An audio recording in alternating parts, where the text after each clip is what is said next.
போகும்போது like around இன் 2001 எல்லாம் வந்துட்டு என்கிட்ட சில பேர் வந்து சொன்னாங்க, நீ வந்து இப்போது ரொம்ப டிவி இனிமேல் பண்ணக்கூடாது, ஏன்னா நீ ரொம்ப டிவி பண்ணனா மூஞ்சி தேஞ்சு போயிடும், அப்புறமா வந்துட்டு அடுத்த லெவல் போக முடியாது, நீ வந்து சினிமாவுக்கு போகணும். அவங்க சொன்ன துவனி எனக்கு பிடிக்கவே இல்லை, அவங்க சொன்ன விஷயமும் எனக்கு பிடிக்கவே இல்லை.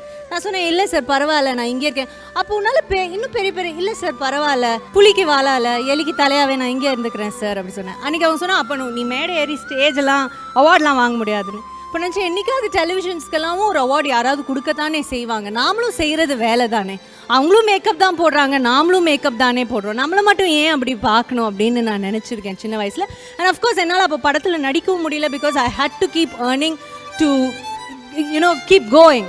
ஸோ அப்படி இருந்தபோது அந்த டைமில் இருந்து இன்னைக்கு ஒரு டெலிவிஷனில் இருக்கிறவங்களுக்காக மட்டுமே இவ்வளோ மணி நேரம் ஒரு அவார்டு பண்ண முடியுதுன்னா, what kind of great content creators டெலிவிஷனில் இருக்கும்.